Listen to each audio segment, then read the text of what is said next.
주님을 찬양합니다. 2018년 가을 장로들과 책임 형제들을 위한 국제훈련 메시지에 왔습니다. 전체 주제는 부활하시고 승천하시고 모든 것을 포함하신 그리스도를 하나님의 왕국의 발전으로서 번식시킴입니다. 이번에 우리가 다루는 주제는 바로 사도행전의 주제와 일치합니다. 사도행전은 나사렛의 목수의 집에서 사셨던 예수님이 아니라 이미 죽고 부활하신 승천하신 그리스도를 우리에게 보여주고 있습니다. 그러므로 정확하게 말하자면 사도행전은 이 부활하신 그리스도의 번식을 계시하고 있습니다. 이 부활하신 그리스도는 승천 안에서 그 영에 의해 제자들을 통하여 이러한 종류의 번식을 성취하고 계시는데, 그 목적은 하나님의 왕국인 교회들을 산출하기 위한 것입니다. 그리스도의 번식에 의해 산출된 교회들이 바로 하나님의 왕국이라는 것입니다. 하나님의 왕국은 그리스도의 번식에 의해 산출된 생명의 영역입니다. 사실상 왕국은 부활하시고 번식하는 분의 확장입니다. 그러므로 전체 주제에서 우리가 반드시 붙잡아야 할 단어는 첫 번째, 번식이라는 단어입니다. 그 번식의 목적, 목표는 무엇입니까? 바로 하나님의 왕국의 발전을 가져오는 것입니다. 이번에 저도 주님의 궁일로 인하여 이 집회에 참석하게 되었습니다. 메시지 1번을 다루기 전에 먼저 아프리카 전체 대륙의 상황과 이런 에티오피아에 있는 교회들의 사항을 간단하게 교통하고 메시지의 1번을 함께 누리기 원합니다. 이번 가을 국제 장로 책임 훈련 집회에 약 1200명의 형제들이 훈련 집회에 참석했습니다. 그 중에 400명은 아프리카 대륙 20개국에서 온 형제들이었습니다. 이들은 대부분 처음 여권을 받았고 처음 비자를 받아서 이런 해외에 있는 국제 집회에 참석한 형제들이 대부분이었습니다. 아프리카 대륙은 지구상에 있는 6개 대륙 가운데 두 번째 큰 대륙입니다. 이 아프리카 대륙 전체의 인구는 12억으로서 역시 6개 대륙 가운데 두 번째로 많은 인구가 있는 대륙입니다. 특별히 우리가 이 아프리카 땅을 기억할 때 12억의 인구 중에 60%가 25세 이하인 젊은 대륙이라는 것입니다. 우리는 이 대륙을 어둠의 대륙이라고 부르죠. 그러나 이 아프리카 대륙에는 55개의 국가가 있습니다. 그 55개 국가 중에 이런 하나님의 신성한 빛, 이런 시대의 사역의 빛이 비춰져서 현재 25개 국가에 주님의 회복의 교회가 있고 약 6,000명의 사랑스러운 성도들이 있습니다. 그러나 여전히 주님은 부활하신 이 그리스도를 번식시키기 위해서 아직 30개 국가에 회복의 감정이 없는 이곳에 젊은이들을 더 얻고 온전케 하여 많은 젊은 일꾼들을 일으켜서 부활하신 맏아들이신 그리스도를 이 아프리카 대륙에 번식시키고 확산시킬 이러한 부담이 있는 것을 만지게 되었습니다. 특별히 이 아프리카 대륙의 이러한 움직임은 2018년부터 시작해서 2030년까지 약 12년 동안 이 아프리카 대륙 안에 모든 국가, 이 55개의 국가에 주님의 감정이 세워질 것을 계획하고 있고 그때 약 3만 명의 성도들이 일어날 것이라고 이야기했습니다. 현재 이 아프리카 대륙에 25개 국가에 34명의 전시관 봉사자들이 있지만 너무나 부족하다는 것입니다. 그러므로 500명의 전시관 봉사자들이 산출되어져야 하고 일으켜져야 할 필요를 이야기했습니다. 우리는 이 아프리카 대륙에서의 오늘날 하나님의 일과 오늘날 하나님의 움직임을 위해 다음과 같이 우리는 기도할 필요가 있습니다. 첫째, 우리는 몸 안에서 이 아프리카 대륙에 하나님의 움직임이 강화될 수 있도록 기도할 필요가 있습니다. 둘째, 이 아프리카 대륙에 있는 형제자매들은 해외에 나오기가 너무나 힘듭니다. 여권을 받기도 힘들고 비자를 받기도 너무나 힘들기 때문에 여전히 우리는 그들이 이 몸의 교통과 이런 섞임 안에서 전진할 수 있도록 도와야 한다는 것입니다. 셋째, 이 아프리카 땅에 이런 하나님의 움직임에 이런 교회의 확산을 위해서 재정적인 지원이 너무나 필요하다는 것입니다. 넷째, 이 아프리카 대륙에 수많은 추구하는 이들이 있다는 것입니다. 이들에게 이런 건강한 사역의 말씀의 문서를 배포할 필요가 있습니다. 마지막 다섯 번째, 조금 전에 두 번째 몸의 교통과 섞임을 위해서 이들을 아프리카 대륙의 정기적인 국제지표가 필요함을 기도해달라고 이야기했습니다. 왜냐하면 해외에서 온 성도들이 이 아프리카 대륙에 온다면 쉽게 섞일 수 있기 때문입니다. 이제 이 장로 집회가 거행된 곳은 에티오피아 아디스 아바바, 곧 에티오피아 수도인 아디스 아바바에서 있었습니다. 이 에티오피아 나라는 아프리카 대륙에서 네 번째 큰 국가이고 인구가 1억 600만이며 대부분 동방종교의 그리스도인들입니다. 이 나라 전체에 4개의 도시에 주님의 회복의 교회가 있고 800명의 성도들이 있습니다. 수도인 아디스 아바바 교회는 가장 큰 교회로서 300명의 성도들이 교회 생활을 하고 있습니다. 아디스 아바바의 교회의 간증을 들어볼 때 이들의 번식은 전적으로 유기적인 번식이요 하나님의 특별하고 기묘한 하나님의 움직임의 역사가 있었던 교회였습니다. 이들은 어떤 사역과 연결되기 전에 1998년 아디스아바바 대학에서 주님을 사랑하고 필사적으로 하나님의 말씀을 추구하는 한 무리의 대학생들이 매일 모임으로써 시작된 것을 볼 수 있습니다. 그때 이들이 하나님의 말씀과 함께 추구한 이러한 교회 안에서의 사역의 문서는 첫 번째 교회의 정통, 두 번째 정상적인 그리스도인의 생활, 세 번째 사역의 제고라는 이 문서를 읽고 나서 그들은 종파가 틀렸다는 것을 보았습니다. 특별히 그리스도의 비밀이라는 이 책을 읽고 나서는 그들이 하나의 터 위에서 교회 생활할 것을 결정하였고 결국 그들 스스로가 2001년도에 정식적으로 아디스 아바바 교회라는 이러한 지방교회의 간증을 선포했습니다. 또한 결국 이들은 2002년도부터 주의 회복에 있는 이런 리빙스트림의 문서 사역을 접촉함으로 더 많은 사역의 메시지를 누렸고 이 시대의 사역과 연결되었고 우주적인 몸의 교통 안에 참여하게 되었습니다.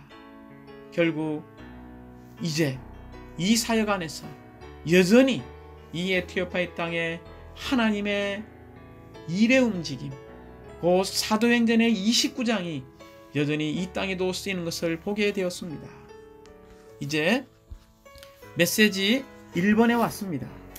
메시지의 1번의 제목은 조상들에게 하신 약속에 따라 맏아들이신 부활하신 그리스도를 번식시킴입니다. 먼저 번식이라는 말의 의미를 알 필요가 있습니다.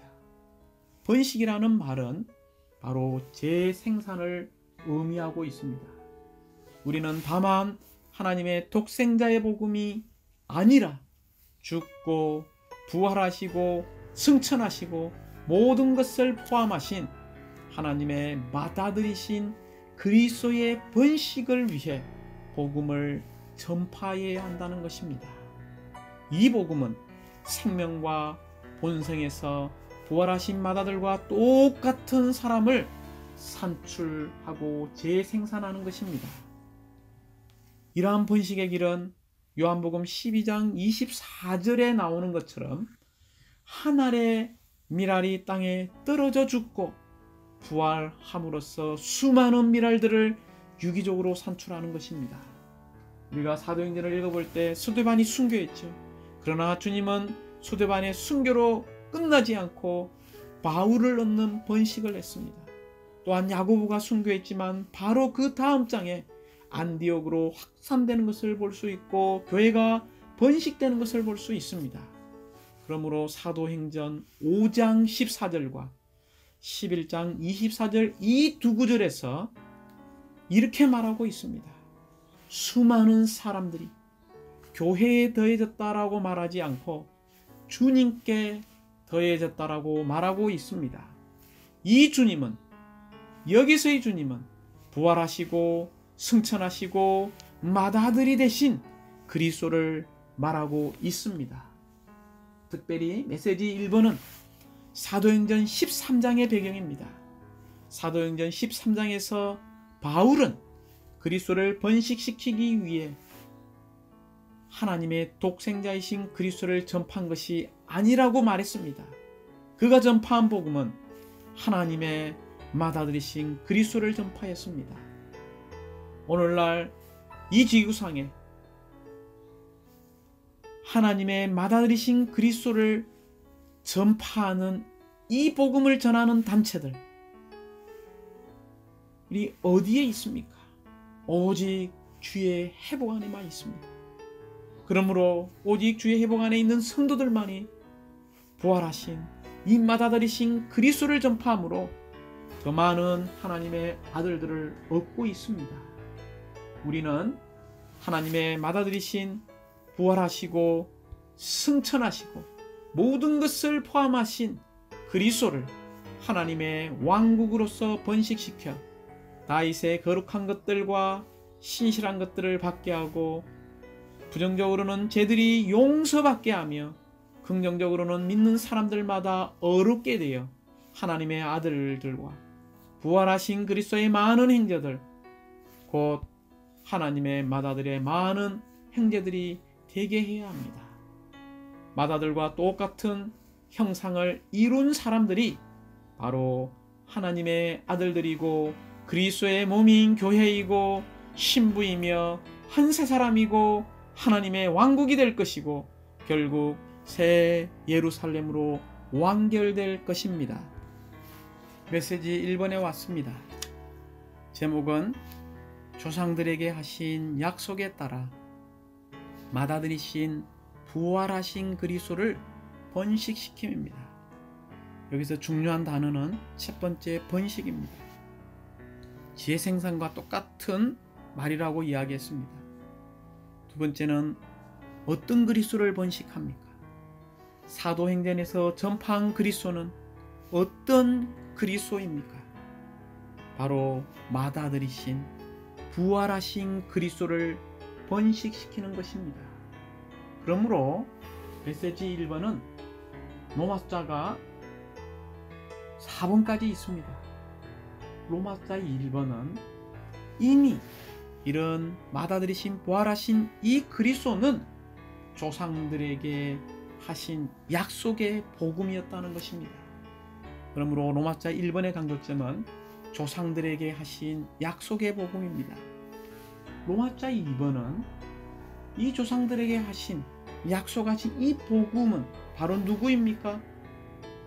바로 메시지 1번의 제목에 나와 있는 것처럼 맏아들이신 부활하신 그리스도라는 것입니다. 이 맏아들이신 이 부활하신 그리스도가 로마자 3번에 바로 다윗의 거룩한 것들, 신실한 것들이라는 것입니다. 즉 맏아들이신 부활하신 이 그리스도가 다윗의 거룩한 것들이요 신실한 것들입니다.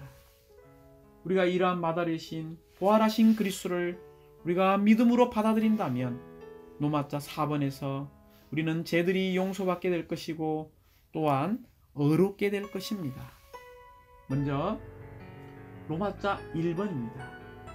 로마자 1번은 사도행전 13장 32절과 33절에 있는 말씀입니다.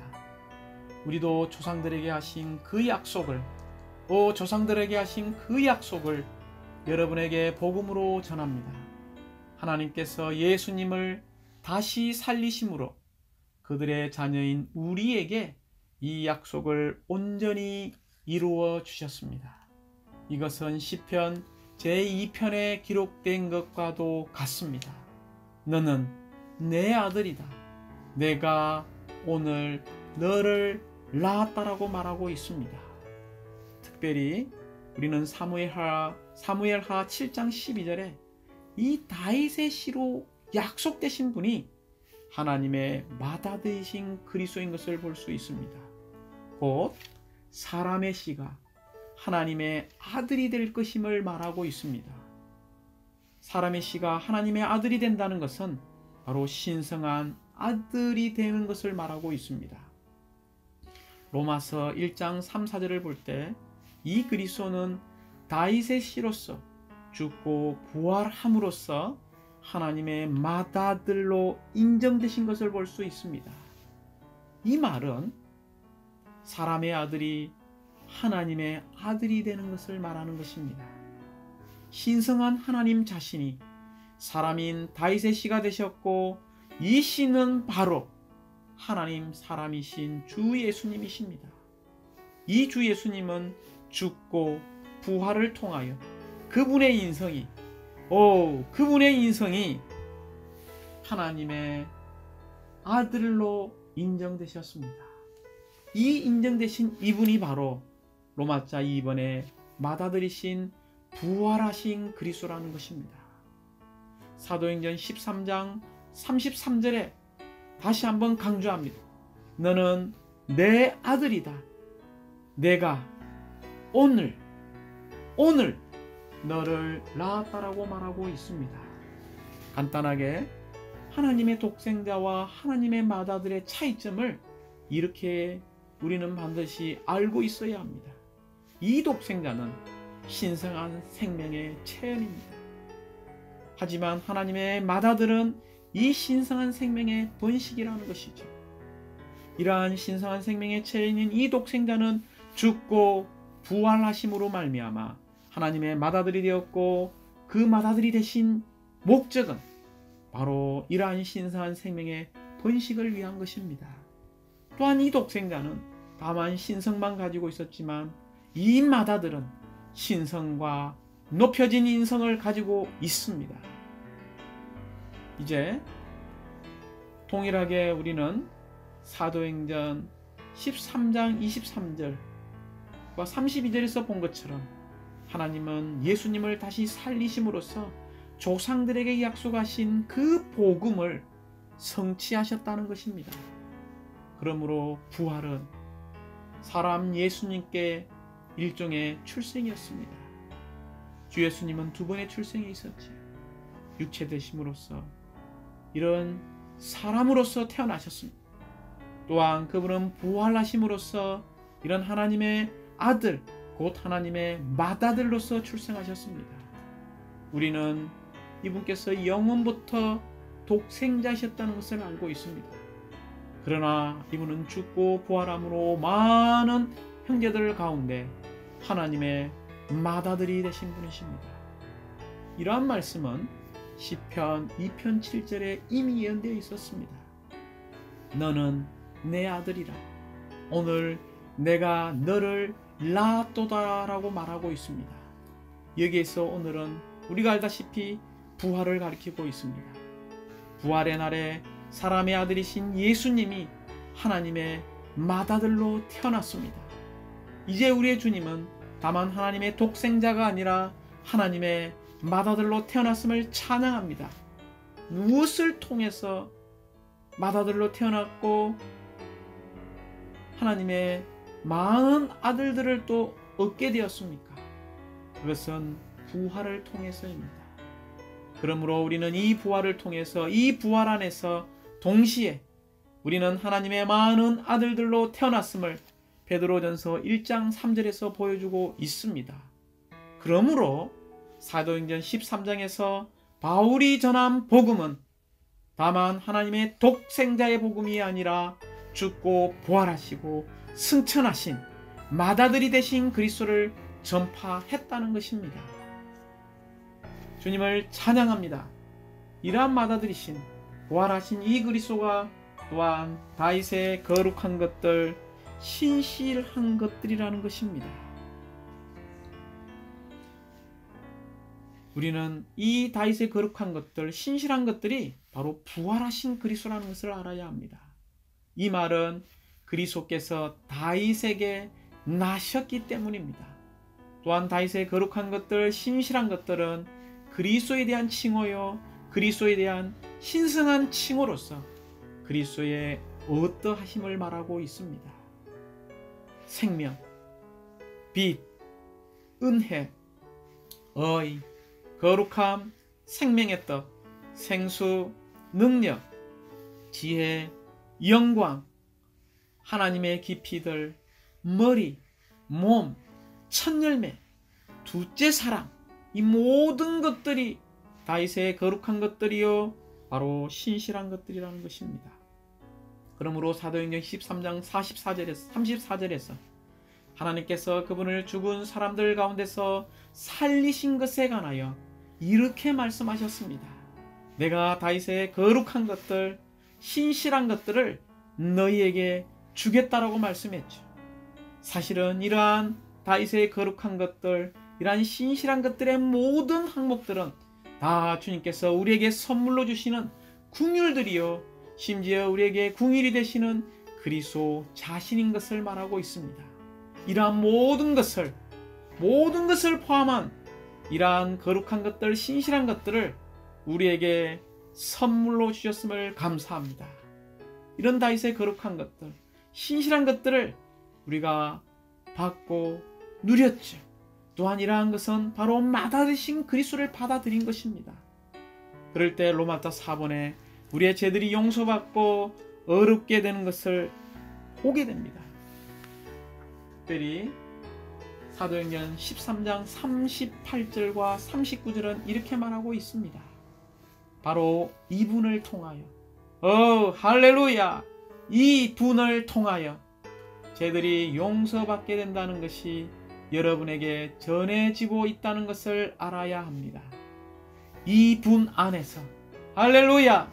이 분 안에서 믿는 이는 모두 어렵게 된다는 것입니다 라고 말하고 있습니다. 죄들이 용서받는다는 것은 부정적인 방면에서 우리가 유죄 판결에서 해방받기 위한 것입니다.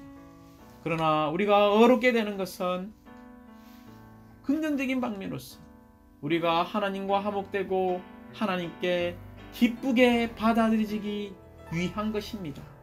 특별히 사도행전 13장 38절과 39절에서 바울은 이분을 몇 번 언급했습니까? 바로 2번 언급을 했다는 것입니다. 이분은 바로 하나님의 맏아들이시요 구주이시요 많은 거룩하고 신실한 것들이 되시는 분임을 말하고 있습니다. 우리는 이 분을 통하여 죄들이 용서받고 어렵게 되었음을 찬양합니다. 부활 안에 계신 이 그리스도가 죄들의 용서와 어렵게 되심입니다. 그러므로 사랑하는 형제자매님들, 우리는 메시지 1번에서 전이란 하나님의 영원전에 가지고 있던 갈망을 만질 필요가 있습니다.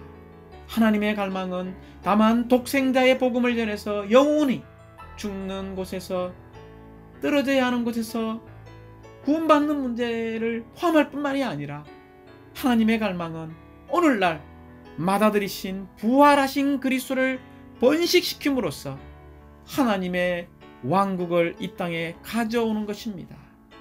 맏아들이신 이러한 그리스도의 재생산인 수많은 하나님의 많은 아들들을 얻어서 이러한 생명의 영역, 생명의 통치가 다스려지는 이러한 하나님의 왕국을 가져오는 이러한 복음 전파가 사도행전 13장에서 바울이 전한 복음이라는 것입니다. 우리도 회복 안에서 이러한 복음을 전하기 원합니다. 왜냐하면 이런 맏아들이신 그리스도를 번식하는 이 복음은 하나님의 경륜의 관점에서 본 가장 순수하고 가장 높고 가장 완전한 복음이기 때문입니다. 오늘날 우리는 이 시대의 사역과 하나 되어서 이러한 맏아들이신 그리스도를 번식시키는 교회의 확산의 길을 가기 원합니다. 주님을 찬양합니다.